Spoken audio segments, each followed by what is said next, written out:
नमस्कार दोस्तों, मैं हूं अनूप मिश्रा। स्वागत है आपका यूनिक होम्योपैथिक टीम के इस ब्लॉग में। मैं हूं अनूप मिश्रा और आज हम लोग चर्चा करने वाले हैं। बहुत से दोस्तों ने पर्सनल एक मैसेज ड्रॉप किया है जिसमें उन्होंने पूछा है कि हम प्रश्न कैसे पूछा करें। केस ट्रेकिंग का जो होम्योपैथिक में एक बहुत ही अहम टॉपिक है जिसमें हम केस को लेने का तरीका समझते हैं और कभी कभी ये सबसे बड़ी चीज़ होती है डॉक्टरों के अंदर भी कि इसके पूछने की एक बहुत अच्छी कला होती है। कई ऐसी चीज़ों में हम लोग पीछे हो जाते हैं जहाँ पे हमें कभी ये चीज़ें नहीं लगता कि क्या हमें ये बातें भी मरीज से पूछनी चाहिए अथवा नहीं पूछनी चाहिए। तो ये सारी चीज़ों का एक जो बहुत बड़ा रीज़न निकल कर आता है, हम इस टॉपिक्स पे अभी आप सभी से क्लियर करने वाले हैं दोस्तों। तो चलिए शुरू करते हैं आज का सेशन।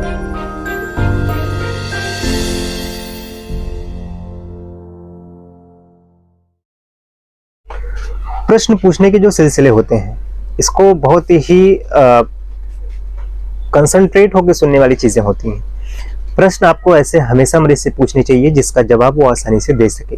ठीक है, अनकंफर्टेबल फील ना करें कि कभी कभी होता है आपके बगल में कोई पेशेंट बैठा होता है और आप कुछ ऐसी बातें पूछ लेते हैं तो वो चुप हो जाता है और उसके बाद जब आप उसे बोल देते हो कि आपको ये प्रॉब्लम होती है कि नहीं, तो भी बोलते हैं नहीं, ऐसी कोई प्रॉब्लम मुझे नहीं होती है। तो कहीं ना कहीं ये भी चीजें देख के बोलनी है आपको कि आपके बगल, उस पेशेंट के बगल जो है कोई ऐसा जरूर बैठा है जिसकी वजह से उसको थोड़ा सा अच्छा फील ना हो रहा हो कि मेरी बीमारी जो है वो उसको भी पता चल जाएगी या फिर यहाँ पे जितने लोग बैठे हुए हैं उन सबको पता चल जाएगी। तो ये सब चीजें थोड़ा सा हाइड करके हम लोग को पूछना होता है और उसको सबसे आसानी से पूछने का जो भी क्वेश्चन आप पुटअप कर रहे हैं उसमें से सबसे आसान तरीके से आपको क्वेश्चन पुटअप करना है जिसका वो जवाब आसानी से दे सके।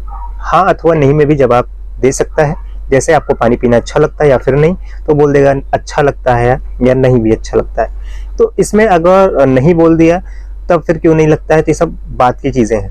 लेकिन अभी यहाँ पे हाँ अथवा नहीं में भी हम लोग बात करेंगे। ठीक है, तो पहला हो गया।